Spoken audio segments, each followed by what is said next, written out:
Hello, and welcome again to another edition of the all-new sports show presented by Roger G. Taylor and Associates. I'm Edward Green. My colleague Wes Bradshaw will be joining me at the desk momentarily to talk about the third round of the NCHSAA State Football Playoffs.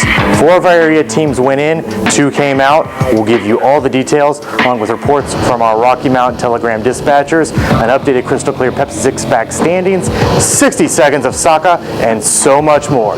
This is the all-new sports show. Taps will be played.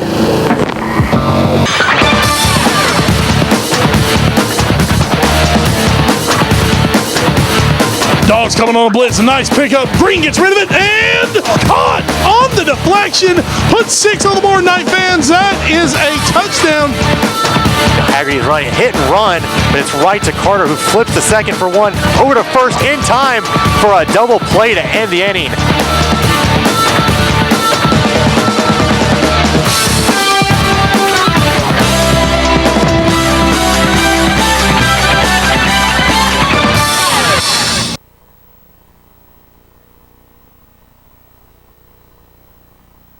Maybe we'll get invited to a ball game. Maybe. Why not? Maybe. Why not? Anyway. Hello, everyone. Welcome to the All New Sports Show. I'm Wes Bradshaw. He's Ed Green. The All New Sports Show brought to you every week by Roger G. Taylor and Associates. Getting that out of the way early. Folks, we have a nice, snug 1-hour show on tap for you tonight.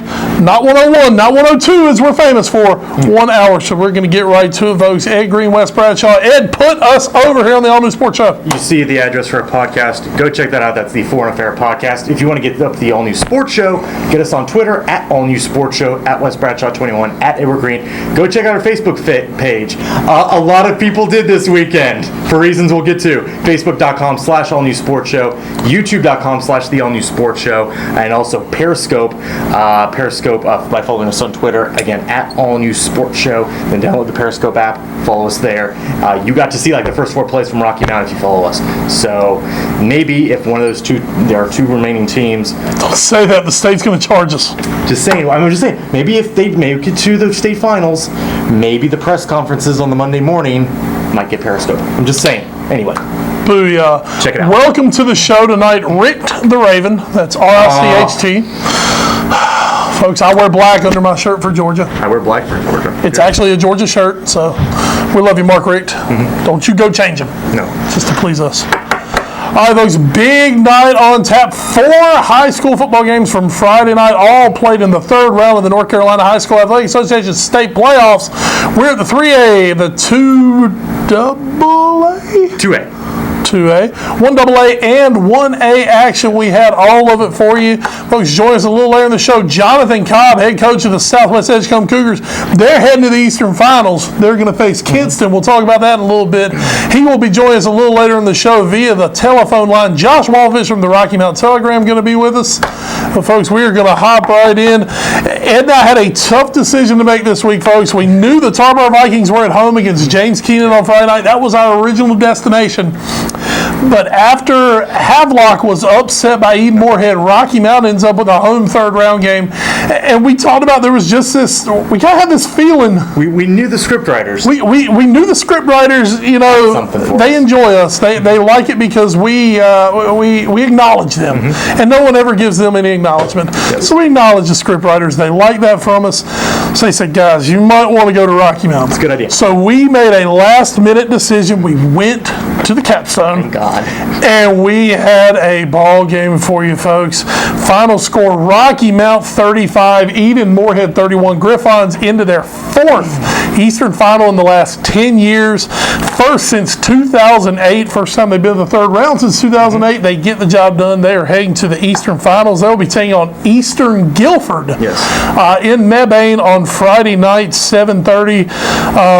Before we get into everything else, apparently there is a charter available for that, a bus being chartered to the ball game. Call the high school on Monday for that. Call Rocky Mount. The number 4, I don't have info.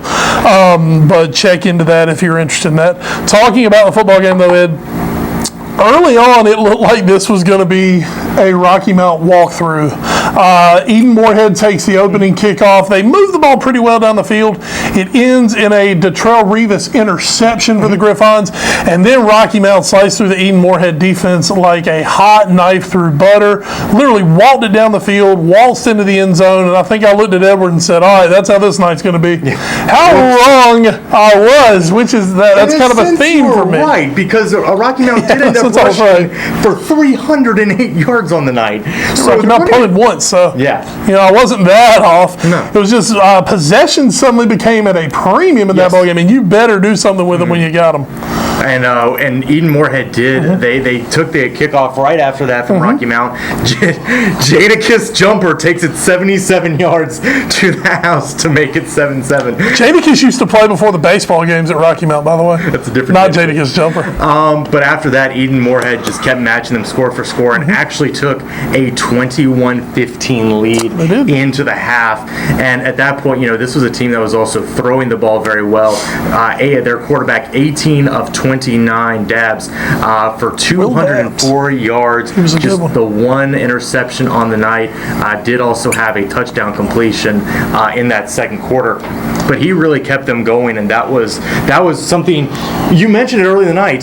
Something that we had an issue with Rocky Mount was their secondary and how it was a little suspect. They made one interception. You thought, okay, they're fine, and then Dabbs pretty much said, no, I'm going to carve them up through the air. He did, and we're going to get into that defense for Rocky Mount, that Eden Moorhead attack here in just a few minutes. Yeah. But first, we want to talk about the Rocky Mount offense. As we said, hot knife through butter. Nick Bynum was pretty good. Nick Bynum had a night of nights, and you'll see part of it a little later, maybe. Nick Bynum ends up with 4 rushing touchdowns. What was the final rushing number? 177 yards on 23 carries. 23 carries, 177. Threw in 79. B.J. Sanders, 35 yards. And even Forrest Bell had 3 for 14. Rocky Mount ran the ball extremely effectively, and they controlled the ball game a lot through just being able to always get that extra yard when they seem to need it to get the first down. The much maligned passing attack at Rocky Mount finally came back into play for the Griffons, and it came up in a big way. Forrest Bell, the numbers are very, the word is efficient with Forrest Bell. 7 of 7 passing, 142 yards, and every throw he made, Ed, seemed like it was at a big moment and a big play for the Griffons. Yes, and his receivers also came up with quite a few catches. Bynum also had a pretty good night. 2 catches for 45. Chris Richardson had a 35-yard catch as well. So, and that was just a few of them. Every one of his catches was very important, just like you said. And that's why I think that going down the line, this game, now they know they can come back. Absolutely. Now they know they can run the football against a team, in Eastern Alamance coming up. They may not have seen a running attack like this from Rocky Mount.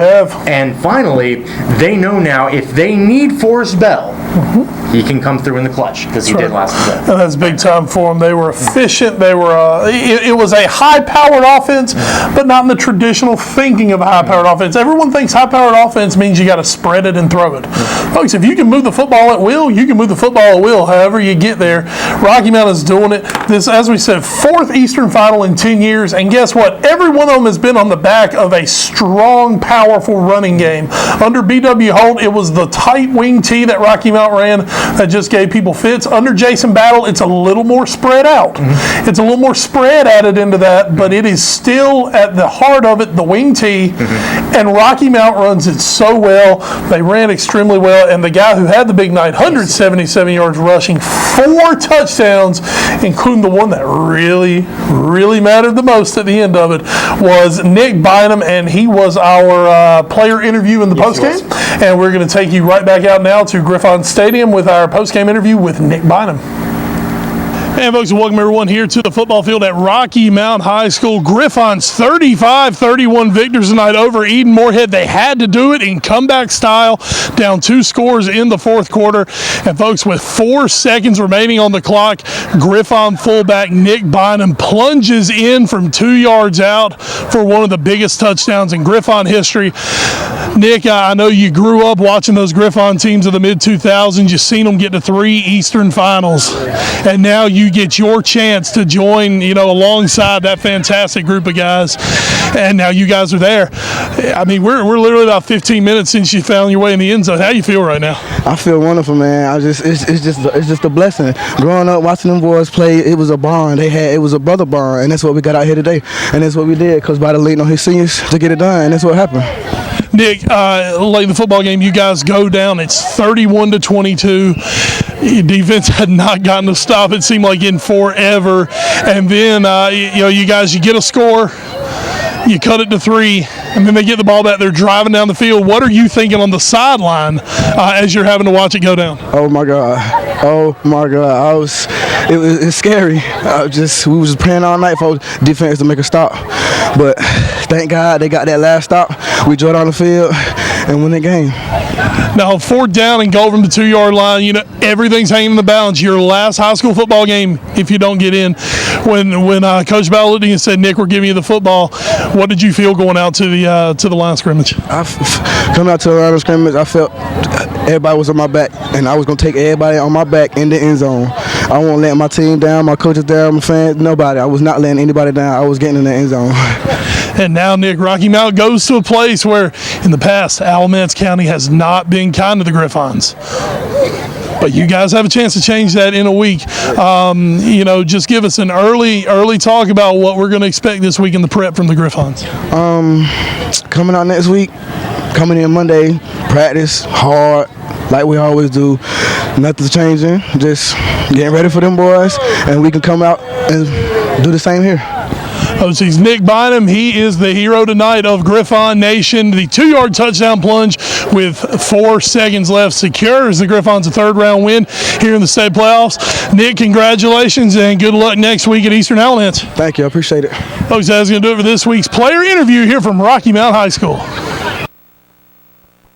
I'm not going to put a floating head on TV. That'd be awesome. Folks, we talked about right there the 2-yard touchdown plunge with 4 seconds remaining from Nick Bynum. Folks, if you haven't seen video of it yet, why not? You are not one of the 16,000. Yes, it's your own fault at this point. We got it on our Facebook page because our Facebook has blown up with that touchdown play. But, folks, if for some reason you didn't get to see it, we're going to have it for you a little later in the show. And if you still on our have seen Facebook page, it's still there. Yeah, it's totally there. Top. It's never leaving. No, it might not. The most popular Facebook post in the history of things. Everything. But big thanks to Nick Bynum for taking a few minutes to talk to us. You could tell he was just completely amped out of his skin at the end of that one. So good job by that young man. All right, let's flip over to the other side of the football. Yeah, we came in. The strength of this Rocky Mountain team had been running the ball and the defense. Stopping the run in particular for the defense. It looked like they stopped the run pretty well. Yes. The passing game from Eden Moorhead, and here's the thing. We kept saying over on the sideline where we were, everybody kept saying it looked like it was the same play over and over. Screens. It was the screen, the little flare out into the flat, and Rocky Mount was just not getting out and really covering that ball. There was one play on the last drive Eden Moorhead had when they convert a 1st down that you saw Sherrod Green break free coming around the end, and he saw the quarterback's about to throw it over his head, and he put his hands up and it just about half an inch over his head before he could get to it, and it just falls right into the receiver's hands. That happened time after time. Will Dabbs had a great game for Eden Moorhead. He runs that offense extremely well. But the Griffon defense, give them credit. They came up with 2 stops on the night. The first drive. The interception, and the last drive. And that was a turnover on downs. Yep. Exactly. You're right. Those were the only 2 drives all night that they were able to stop Eden Moorhead. But luckily for them, it was the one that gave them a lead to start the game and the one that gave them a chance to win the game at the end. Because Eden Moorhead liked to do my favorite thing in the world. Go for it. And they converted, I want to say they converted 5 or 6 4th downs. At least. They also had the 3rd and 23. They had the 3rd and 23. And one thing I'm worried about with Rocky Mount, because we got to go quick here. Sherrod Green did have a shoulder injury. Played most of the 4th quarter with that. He came back. He came back. He looked still looked good. Looked good. Not quite as explosive as he had looked before then. Because I remember we mentioned on the play you were talking about, he could have gotten his arms up in the air. Well, if you have a shoulder injury, it can be kind of tough to do that. But that's something they're going to have to look going forward. Eastern Alamance is going to be tough. That said, real quick, Eastern Alamance, Rocky Mount, we talked about it a little bit earlier. I don't think Eastern Alamance has seen anything like what they're going to see from Rocky Mount. No. The reason being, what we just saw from Eden Moorhead, that is triad football. Everybody runs the spread. I mean, there may be one or two holdouts up there, but everyone who's rolling, I mean, we saw Walter Williams in round one. They ran the spread. We saw, I've seen enough Western Alamance. Throw my pen, I'm so agitated with that. I've seen enough Western Alamance over the years to fill a lifetime. They ate Rocky Mount up with the spread. And you're going to go there in Eastern Alamance, we already know they run the spread. They have not seen a physical pounding ground attack like they're going to from Rocky Mount. Early reports were getting out, this is a team, Rocky Mount believes they're going to be able to run the football on them.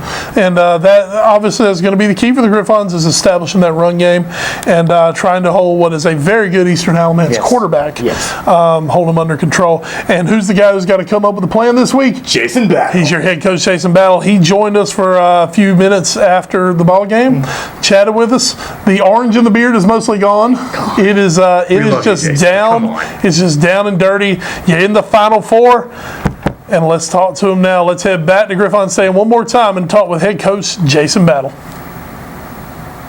And folks, welcome you back here on this week's Coach's Corner here on the All New Sports Show. We are joined by Rocky Mount Griffon head coach Jason Battle. Coach Battle, nothing else much to say. What a night to be a Griffon. Absolutely. We happy to be moving on. Coach, we talked to Nick Bynum a little earlier. Going into the fourth quarter, you guys down 2 scores, having a tough time stopping Eden Moorhead defensively. I know it's a crazy question. Just how big did your defense come up on that last drive? They had a rough night all night, and we knew they were going to present some problems. That's a good football team, and they've been cardiac kids all the way through the playoffs. So there was going to be no panic from them. So I was excited that they took an opportunity last drive of the game to get a stop. And the only thing I kept telling them on the sideline is, in life all you need is a chance. Coach, talk about your offense real quick. Your offense played a great football game tonight. I don't think maybe you punted once and really ran the ball at will. Was that the game plan coming in? We saw you guys sprinkle in some passing tonight. Forrest Bell having a nice game for you at the quarterback position. Looked like you had a little more balance tonight than what we've seen recently. I don't know. Maybe it was. We're going to hopefully do what the situation called for. But tonight we were able to run the ball early and be effective at it. And, we just continue to do it. And our kids came out and played physical tonight. They were physical for 4 quarters. They continue to believe. And, they just wanted to finish. Those 11 guys on the field every time wanted to finish. Coach, next Friday night you guys will get on a bus, head to Alamance County, a place that hasn't been very kind to the Griffons in the past. What do you guys have to do this week to change that? We just got to get focused in on our assignments and, continue to be physical and, believe in what we're doing. Believe in what we're doing. Those guys in the locker room, this coaching staff, believe in what we're doing, and we'll be okay. He is Griffon head coach Jason Battle, 35-31 winner one more time tonight. Rocky Mount coming from behind to defeat Eden Moorhead. They will be heading to Eastern Alamance Friday night for the 4th round of the state playoffs. That is the East Regional Final. Coach Battle, congratulations from us here at the All New Sports Show, and good luck next week. Thank you, sir. Appreciate it. Well, that's going to do it for this week's Coach's Corner here on the All New Sports Show. Big thanks, head coach Jason Battle for Rocky Mount, stepping in there with us for a couple minutes after the ball game Friday night. But folks, I may have told you a little fib because the Coach's Corner is not over. It's not over. Because joining us right now via the telephone line, the magic of telephone, Ed, Love it. is the coach who also has a team heading to the Eastern Finals in the 2A ranks. A place that's closer than Eastern Alamance. Yes, a place that's much closer to drive to than Eastern Alamance. So that's where Ed's going Friday night. Folks, joining us now on the phone is the head coach of the Southwest Edgecombe Cougars, head coach Jonathan Cobb. Coach Cobb, thank you for taking some time here on Sunday night and joining us on the All New Sports Show. Thank y'all for having me. Glad to be here. Absolutely. Coach, you know, we made our way out to a ball game that came down to the last play. Yours was over much earlier than that. Huge win for you guys over Fairmont, 56-12. You know, the Cougars, y'all jumped on them early. The pounding running game, 485 yards. You ran it pretty well. Marcus Williams had a huge night. Just tell us a little bit about the game plan going into the game and just how well it worked out for you. You know, Fairmont was a pretty good football team. We felt like after watching film that people hadn't got a lot of pressure on that quarterback. He's a pretty good player. He's really been able to extend plays and be creative. And he did a little bit of that to us early, but as the night went on, we were able to really, with our athleticism up front, get pressure on him and as well as take away their run game, and that served us well. I thought our offensive line blocked great, and obviously we had three backs that performed very well for us, and we were just able to get a big lead in that game and keep it, and things went our way. And talk about that offensive line, Coach. I mean, this is something you've kind of had to patchwork together over the last part of this season here, but they did great, and like you said, they are a big reason why you were able to get 485 yards on the ground. But just talk about bringing this unit together and having them really step up in the playoffs. It's been a unit that's played with a lot of heart and a lot of passion for us. Unfortunately, we lost two or three players early on for the season that started with us on that offensive line, and we've had guys step up and just do an outstanding job. You know, we still got Britt Griffin in there, left tackle. He does a fantastic job there for us. You know, Zachary Wainwright is a guy who stepped in at center and has performed so well. Chandler Myrick and Jeremy Noe on the right side have really played a lot all year and done a fantastic job. We ended up moving Dylan Hodges to left guard after we lost a few more guys, and I tell you, he's such a smart player, such a great defensive player already, but he caught right on and has made us even better up front.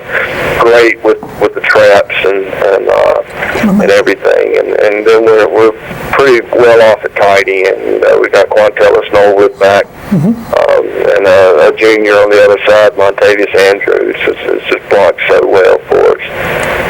So we're pleased with the production we've got from those guys. A lot of them are playing banged up still, and they just put their heart into what they're doing, and it's special to the coach.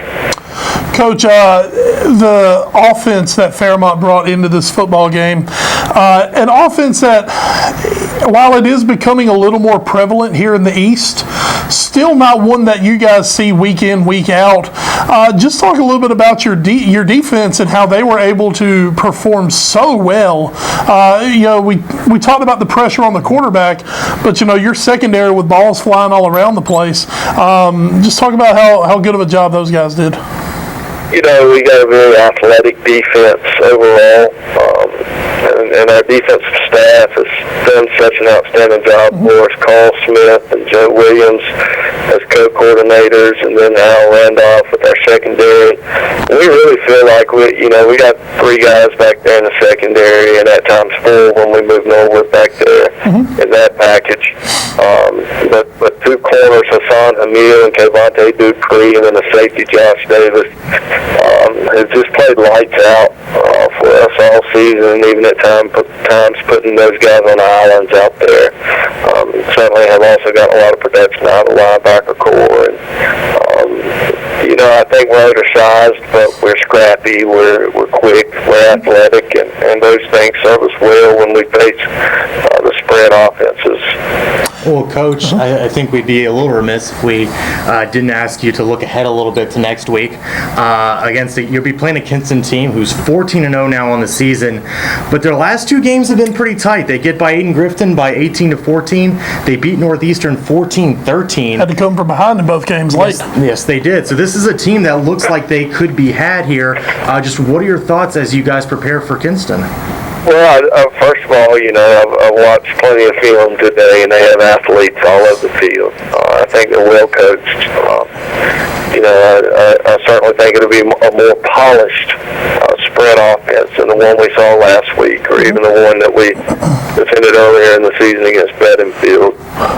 I think defensively they really got some special players up front on their defensive line, and it's going to be a great challenge for us, but we're excited to be in the Eastern Final, have this opportunity, and hopefully we'll put our best product on the field as well and have fun and see what happens.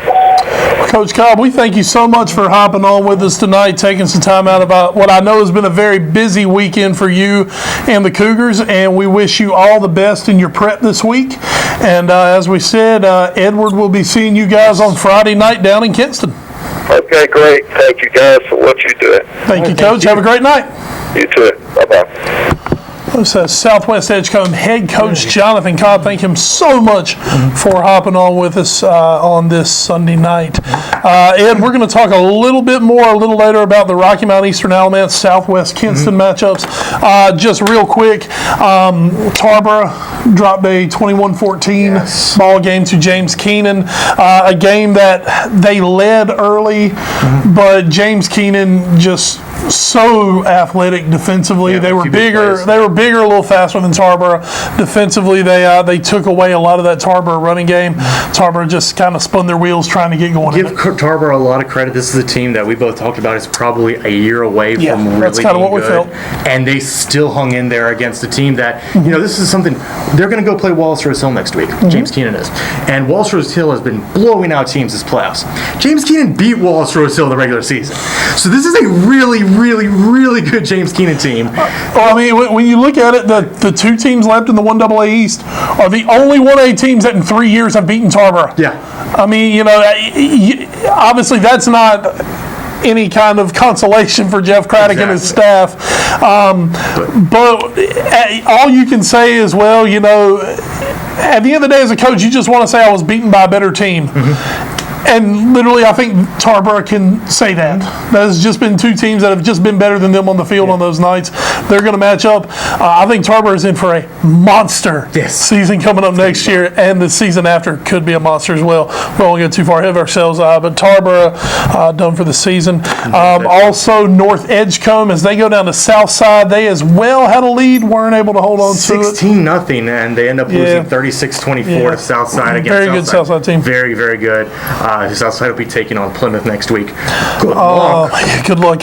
For North Edgecombe, tough end to a guy who has been literally one of the absolute best players, maybe running backs we've ever seen in this area. Antoine Pittman has been fantastic over 4 years. Over the last 4 years?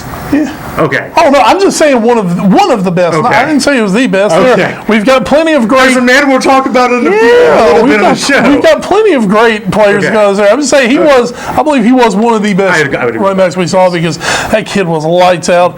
They're losing a really good senior class at North Edgecombe. I know they still got a few good underclassmen left, but those guys they're gonna maybe be in a little rebuilding phase.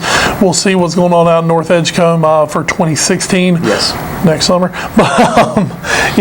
Congratulations on a third round run after a really tough conference season for North Edgecombe. Yeah, with 3 straight road games in the playoffs. Yeah, they were able to turn it on late and still gave Southside all they wanted. We will visit those two again a little later, but right now, folks, we're going to take a quick commercial break. When we come back, Josh Wallfish from the Rocky Mount Telegram. We've still got the Crystal Clear Pepsi 6-pack. Bishop's Corner, your moment of wow. And, of course, your most exciting minute of the week when you come back from commercial break. Hold with us real tight, folks. We'll be right back here on the All New Sports Show brought to you each and every week by Roger G. Taylor & Associates on WHIG TV.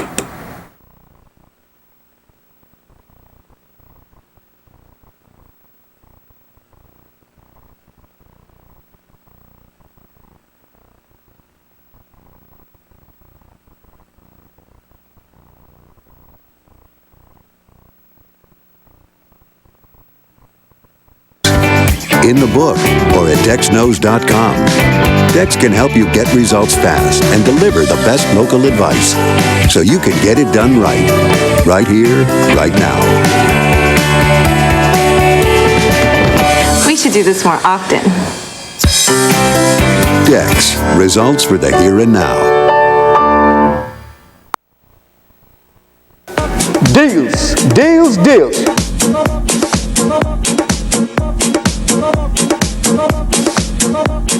Come and check us out. PJ and PJ Sportswear.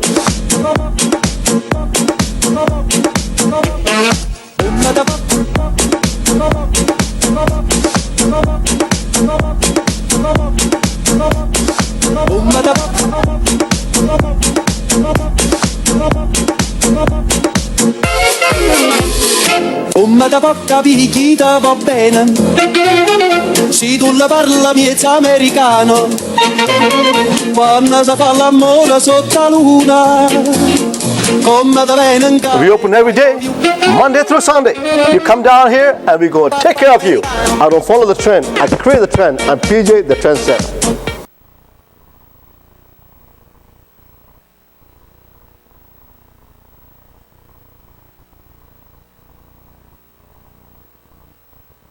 Folks, welcome back to the all-new sports show brought to you each and every week by Roger G. Taylor and Associates. Big show for you tonight. One half in the books.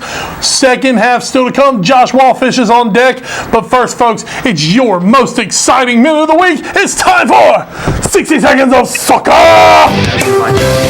Get impressed!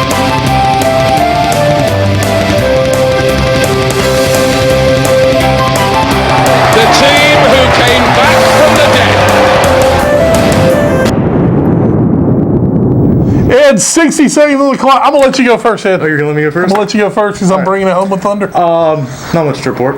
0-0 draw against Chelsea. Bibgate did happen. Bibgate was fantastic. Bibgate's awesome. Bibgate's phenomenal. We did get a big win against the Azerbaijani side Karabakh in the Europa League to see us through into the next round, where we don't have to play anybody against Monaco really next month. So that'll be good. The future is looking bright for Tottenham. The next about 6 weeks, we should be able to take about 15 points. So, because we're playing the bottom of the table. Ed, you guys are playing some beautiful music right now. The music you're not playing is heavy metal football, which has come to Liverpool in the form of our sweet, sweet German overlord, the Klopp himself. Jurgen Klopp has turned Liverpool from a middling side who tripped over their own shoes, that was on you, the Braj, into one of the most feared sides in all of Europe at the moment. That's right, I said all of Europe. Wins this past week 4-1 over Man City. We win against Bordeaux. We take down the Swansea Giant today. Liverpool are up to 6th. And folks, my optimism is through the roof. If you're not a Red, you're dead. Here comes Klopp and the boys. Gegen press for life, Ed. Oh, love it. Not too excited, am I? Oh, no. I'll try to keep it formal. So, here's the thing. That's well and good. That is. Let's get to Josh Wallfish, though. Because it's time to go from football to football. Josh Wallfish joins us on the line now from the Rocky Mountain program. Josh Wallfish, welcome back to the All New Sports Show. My pleasure as always to join you, fine gentlemen. Oh, we do enjoy it. Josh, let's start off on a good note. Let's talk about the Southwest Edgecombe Cougars. You were there Friday night, and Josh, while us and your compatriot Foster Lander had a game that came down literally to the last play, you got a nice cruise game. You and Jonathan Cobb, who we talked to, you guys got to cruise through that one, man. 56-12. We'll get to that later. Southwest Edgecombe, a complete demolition of Fairmont. Josh, at which point did you decide that game was over? So in theory, I could have said it was over from the opening kickoff. Fairmont dropped the opening kickoff.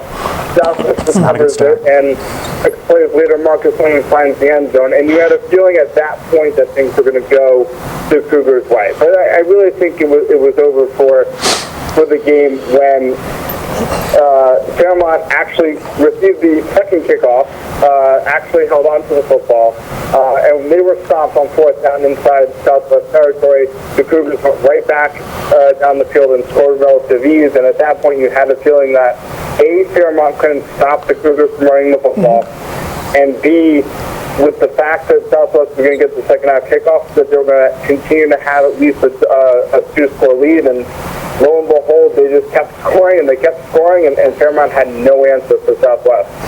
And, Josh, that was an easy game. Southwest pretty much dominating the entire way. Tarboro, though, had jumped out to a 14-0 lead on James Keenan, couldn't hold it, took a 14-7 lead at the half, then James Keenan scored the last 14 in the third quarter. But this is a side that, Wes and I really feel is about a year away, and they still acquitted themselves very nicely. What was your kind of takeaway? We know Jesse Nunnery was at that game. What did you kind of glean from him? I think what I basically gleaned from him is kind of what you guys had been saying before, which is that this team is a year away. A number of sophomores and juniors they have on this roster, they're going to be remarkably difficult to beat next season.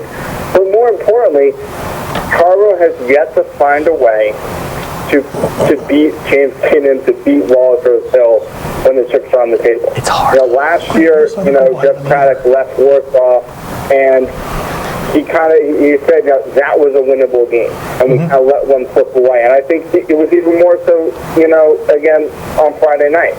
It's a team that they scored in their first two possessions, they're up 14-0.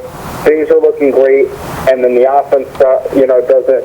The offense throws six to tie the game in the third quarter, and James Keenan comes down and scores again, and it's 21-14, and just it all kind of snowballed on Tarboro very quickly. And it's just they need to find a way to compete with the James Keenans, to compete with the Wallace Rose Hills, and find a way to pull those things out, and that's something they haven't done since moving to 1A. That's it, folks. One thing to keep in mind about the James Keenan and the Wallace Rose Hills, even though they are in the same division, they are bigger schools than Tarboro as well. Both are going to be heading up to 2A in the next realignment. Wow. So, have fun, 2A. Have fun, 2A. Enjoy those guys. Hey, but guess what? Tarboro is staying in the 1A, so have fun, 1A. Because Tarboro may be re-unleashed. Yes.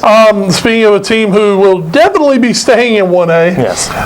North Edgecombe, we didn't get a game story out of that, Josh. I know you guys weren't able to get down to Chakawinty for that one, especially when you had 3 home games. Yes. That was nice. Talk about that just a little bit, though. North Edgecombe maybe overachieved some in the playoffs, weren't able to knock off a team who, I guess it's easy to say they were better than North Edgecombe. Yeah. The record reflects it, the final score reflects it. But just talk a little bit about North Edgecombe heading down to Chakawinty. It's funny, you mentioned, did they overachieve in the playoffs or did they underachieve in the regular season?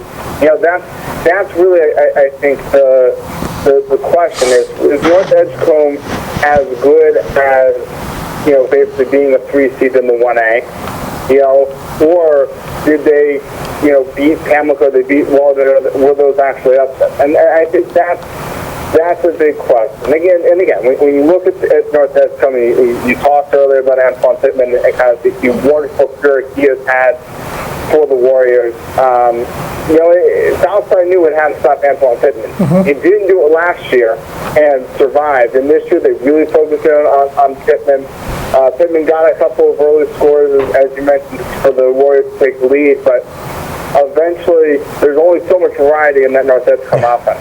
And they're not accustomed to throwing the ball. I know Keith Ferris said last week he was hoping to kind of incorporate a little bit more passing into the game, but that's not really their strength. Their strength is to run the football. And I think Southside, after seeing that offense 1, 2, 3 times, were able to kind of hone in on it and really take advantage in the second half with a tired North Edgecombe defense because you had so many players playing both ends of the football. Yeah.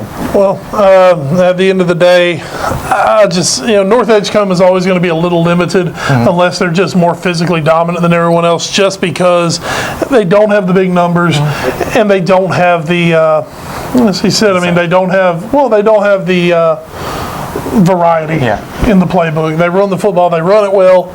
But, Well, Josh, real quick, we know you're going to be at Southwest Edgecombe, you're going to be at Kinston following Southwest Edgecombe. Your compatriot, whose name has just completely escaped me, Foster Lander, will be heading to Eastern Alamance. If you had to pick one of the 2 remaining teams, and only one, to go on to the state title, which one would you pick? if I look at the matchup, I like Southwest Edgecomb's matchup against Skinsa a lot more than I like Rocky Mount's matchup against Eastern Alabama. And the reason is what we saw from Eastern Alabama when they played Southern Nash in the second round. And when you look at kind of what they're able to do to that Southern Nash defense, it concerns me if you're Rocky Mount, particularly with the secondary that is playing so at the moment. Rocky Mount got those 2 stops when they needed to Friday night, and I give them all the credit in the world for doing that. And they should be able to run the football against Eastern Alabama. But I really like the way Southwest Edgecombe is playing on both offense and defense. They have put games to bed early in all 3 rounds of the playoffs. They are playing with so much confidence and poise right now. I really like the way the Cougars are playing, and if I had to pick one team, I think the Cougars get the Raleigh next weekend. All right. It's on record. Yes. Josh Wallfish doesn't believe in Rocky Mount. Whatever. No, I don't take things to the extreme. Don't worry. Yeah, you don't. Josh, thank you so much for hopping on with us tonight. As we are fast approaching the end of high school football season, just wanted to tell you and Foster Lander and Jesse Nunnery, thank you guys so much. We have thoroughly enjoyed you guys this season. Not only calling in on the All New Sports Show, but the game stories have been great. There have been some really good features this year. Just wanted to tell you guys at the Telegram, you've done a fantastic job this season. Thank you so much, guys. Really appreciate all the compliments. Absolutely. Awesome. We look forward to seeing and talking to you a lot more as the year goes on. Josh, have a great night, buddy. And Ed will see you Friday night. All right. Have a good one, man. Thanks. It's Josh Wallfish, Rocky Mount Telegram. Big thanks to him joining us. Of course, we talked with Foster Lander the other night at the Rocky Mount game. One thing before we jump to our next thing we talked about was brought up the name Mark Richt. Yeah. And of course, today I announced that Richt and Georgia had agreed to part ways at the end of the season. I think a little more Georgia than Mark, but anyway, that is why Rick the Raven is joining us tonight. He is in mourning, but he does support Rocky Mount. Yeah. So that's good. He believes. He believes in Rocky Mount. He believes that we will win. He believes we will win. That's right there. All right, folks. This week's Pepsi 6-pack. Whew, I drink a skunky one, I think. Not too bad. Darn you. No, who did drink a really good one? Was that you? No, it was Clint Williamson. Oh, God, of all people, Clint Williams. And let's head to the Crystal Clear Pepsi 6-pack. Oh, we're going to get your picks up right now. I think I drink a really, really old one, the one that we got on eBay. It's okay. Don't worry about it. It's from 1990. Everybody drinks that one. Let's see who's first here. Wes. So, yeah, you only missed 2. You believed in I believed that they would win. Yeah, but you got Rocky Mount, you got Southwest. Not believing in Tarboro was good. Totally bought into there were 2 Ohio State narratives this week. Yeah. It was either Ohio State has completely fallen apart or Ohio State will be galvanized. I went for falling apart Ohio State. Thanks a lot, Harbaugh. Now we go to Tony Dowdy there. TD. Who also missed 2. He missed Tarboro. He did miss Tarboro. He did pick Ohio State, but he also picked Florida. Florida doesn't have a quarterback. By God, awful. Oh, by God. Let's go to. I assume I'm next on the list here. Assume. There I am. I did miss 1. I also picked Michigan. You love the khakis. I do love the khakis. We love khakis. Nice but I did pick all the high school games right, and I did get also Florida State. Congratulations, man. But the man who had the most correct picks this week. Oh, my God. Let's go to it right now. Folks, ISIS said that they were bringing in the apocalypse. This is a sign. This isn't the first time this year he's done it. It's just so little, so late. He does nail every single pick right. We'll have at least one more week to try and get to something. Oh, Deuce and Tadich. Let's go to the standings now to see where we are, as I have opened up a 2-pick lead. It's commanding lead at this point. It might be. Tony hasn't been updated. He is at 60-18, so he is 1 behind you, or 2. Yeah, still 1 behind you. And Clint Williams.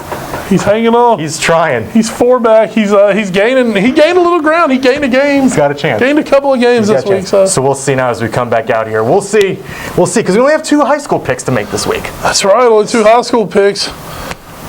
Dare we go to the foot? Well, we might have to. There might not be that much college football to pick from either. Where draws can count. That's true. We have our championship games this week, so. All right. So that does it. Clint's a Carolina fan. All right, folks, that is this week's Crystal Clear Pepsi 6-pack. And as we talk a little college, we're going to slide on over to our quick look around our local college. That is the Battling Bishops of Wesleyan College, as we will take a look at our Bishop's Corner. Ed Green. In this past week, men's basketball had a bit of an up and down week. They had a win last week against Shenandoah, 85-68, but followed it up today with a loss against Virginia Wesleyan at Virginia Wesleyan in a Wesleyan derby. They lost 80-67. Women's basketball suffered 3 defeats this week: 68-54 against Virginia Wesleyan, 80-43 against Christopher Newport, and 82-63 against Guilford. Men's basketball will be on tap, I believe, this Wednesday is the 2nd. Yes. They will be taking on Mid-Atlantic Christian at 7 p.m. right here. And then on Friday, they will be heading to take on, or they'll be hosting Maryland Bible at 8 o'clock. While the women take on William Peace at William Peace at 7 o'clock. I was a King James Version guy myself, but the Maryland one was okay. That's fine. And on Saturday, men's basketball will be playing in the Columbia International. Excuse me, that's not an invitational. Columbia International at 3 p.m. We don't have a logo for them, or in most of these schools actually. So that's where the Bishops stand right now. They're 5 and oh wait, that's football. That's over. Men's basketball, I think they're 2 and 3 overall. Haven't yet hit conference play yet. As for women's basketball, they are 2 and 2. They haven't hit conference play. Couple of Griffon alumni playing on that Wesleyan men's team this year. Dante Battle and Isaiah Austin. Yes. So if you like seeing the local kids play, head out there and see them. And still a chance to be a pretty darn good Bishops basketball team. Absolutely. This winter. All right, folks. So let's head now back to the high school ranks. Ed, we haven't had one the last few weeks, but this week, luckily, we were smart enough to turn our camera on when the time mattered. Camera phone. Sure. Whatever. Hey, well, it worked well enough. A little better. It worked well enough. Yes, it did. So, folks, if you are not one of the 17,000 people and climbing on Facebook who have seen this, and that doesn't even include the Twitter sphere. Oh, the Twitter sphere went pretty nuts too. Twitter sphere loved us. Those huge week on this video. We're going to bring it to you now direct from the panic phone. To you. It is this week's moment of wow. We're going to take it to you right now. You know where we're going. We told you earlier. It's Nick Bynum. Yeah. It's Griffon Stadium. Rocky Mountain's going to the Eastern Finals. Yes, they are. One name producer Lee. Hit it.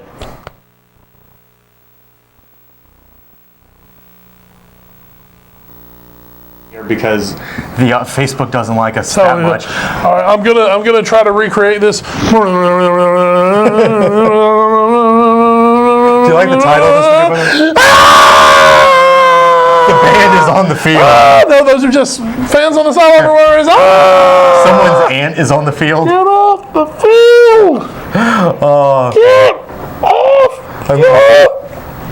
I'm gonna trademark that. Get off the field. I'm gonna trademark that name that I named it. Did you see that? I saw that night at the capstone. That was great. That night in Istanbul. Oh my goodness, folks! That was the one right there. The run late in the ball game by Nick Bynum that got the Griffons over the hump as they complete the 9-point comeback. Yeah. 2 possessions down at the 11:55 mark in the fourth quarter, and they were able to get it done. Yes. So what does that set up? As we said earlier, we're going to run through them. That sets the Griffons up to head to Eastern Alamance. That's Mebane, North Carolina, right down I-40. Yeah. So head that way, folks. I know one of our good friends of the show, Miss Lou Buck, she refuses to spend money in Alamance County because of the Western Alamance losses. So she said the kids have to eat in Orange County before they cross the line. I'm not saying you have to do that, folks, but if you want to, go right ahead for it. But we do hope to see a big crowd in Mebane Friday night for the Griffons, looking to go to a state title game for the first time since 1977. It's been a while. You know who won't be there yet? Good old the West. Because you know, folks, dreams. Children. It should be noted Rocky Mount will be matching up, if they get past Eastern Alamance, either the 8th seed Kings Mountain or the 2nd seed South Point. Both teams are 12-2. Kings Mountain is very good. But, South Point is one of those. They're just one of those programs in North Carolina. They are a fantastic 3A program. Have been to the mountaintop multiple times, looking to get back there. So if Rocky Mountain gets there, they're going to have a fight on their hands either way. Kings Mountain was in a state championship game within the last 6 years, I believe. And so they are making a return. That state finals game will be at Keenan Stadium at UNC Chapel Hill on 7:35. I'm glad you clarified Chapel Hill. That's of course. It's not UNC Pembroke. Friday, December 11th, again at 7:30. Keep that in mind, it's a Friday game. It is a Friday night. It's the one Friday night game. There's one every year. This year it's the 3A's turn. So if the Griffons are able to get by Eastern Alamance, first time since 1977, of course, that was 5 years before I was born. Not like I ever really wanted to see this by any means. No. You're not bitter. I'd like to thank my mother and my wife at this time. Kinston will be hosting Southwest Edgecombe in the 2A bracket. Kinston is the number 1 seed, but like we mentioned, they've won their last 2 games by a combined 5 points. So this is a team that can be had. And for Southwest Edgecombe, we mentioned earlier the first time they have been to the 4th round of the playoffs. They have been to a regional final. That was in 1983. That was before they expanded the playoffs. So they did reach a regional final. This will be their 2nd all-time regional final appearance. And for head coach Jonathan Cobb, this is a guy who his dad won a couple of state championships. I believe it was 2. Don't hate me if it was 3, Cobb family. I can remember 2 off the top of my head. He won 2 while at North Edgecombe. I think had 3 more appearances in the state title game. So this is just this is what they do. Yep. My family works on people medically for a living. Generationally. The Cobbs they go to state championship games. They go deep. They make deep playoff runs every year. That's what they do. Their families don't plan vacations at the beginning of December. In the finals, the West Regional Finals, or as some people like to call it, the Western Conference. Shelby. That was fun, wasn't it? Yeah. Shelby, the Golden number 1 State overall Warriors. seed, 13-1, will be hosting Lincolnton. They are the 6th seed. They are 12-2. Those are 2 big-time football programs, especially Shelby. Shelby, many state championships on their CV. If Southwest does get past Kinston, their state final game will be at Carter Finley Stadium on Saturday, December 12th at 4:05 p.m. or whenever I guess the 4AA game ends. So, folks, basically what that means is you don't have to choose. You can go to both. It's not one of those. One of them's at noon at Winston-Salem, and the other one's at 4 in Raleigh. But you don't have to choose. You definitely go to both. If it happens, you're definitely going to both. Once again, folks, we hate to say someone who will not be at either. That is me. I am done with high school football for the year. Not by choice. More by circumstance. No, you're not, because we're going to have our wrap-up. We're going to do the all-new Big 22. Yeah. It'll be fun. I'll be working on that while I'm on the boat.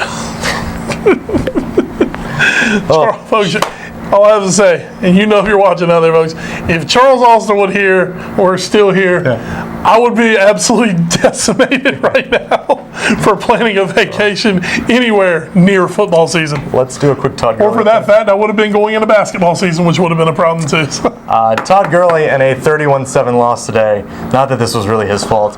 He had 9 carries for 19 yards. He did have 1 catch for 11 yards. Apparently Wes Welker plays for the Rams now. Yeah, they just signed him. Didn't know that. So that's 20 yards on the day. 30 yards on the day for Todd Gurley. That should not diminish what he's done already. For the 3 fantasy points today, Todd. Luckily, I have Matt Stafford. Again. Who had Thursday. Again, not his fault. Not his fault at all. And actually, he had something to add to that. While he might not have had a great game today, there was a report earlier he has surged in the Pro Bowl voting. Good. So I mean, there's an extremely good chance we're going to see that Todd Gurley's going to go to Hawaii, which I would venture to say he's never been to Hawaii before. On the back of that ESPN Play 60 commercial, you want to do taps? Oh, dear.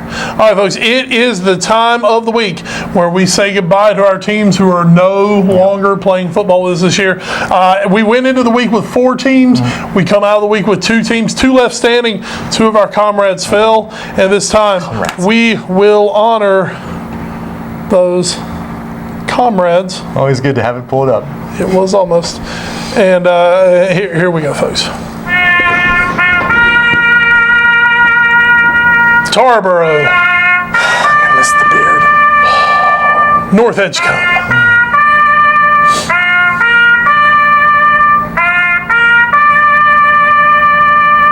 Wes's football season.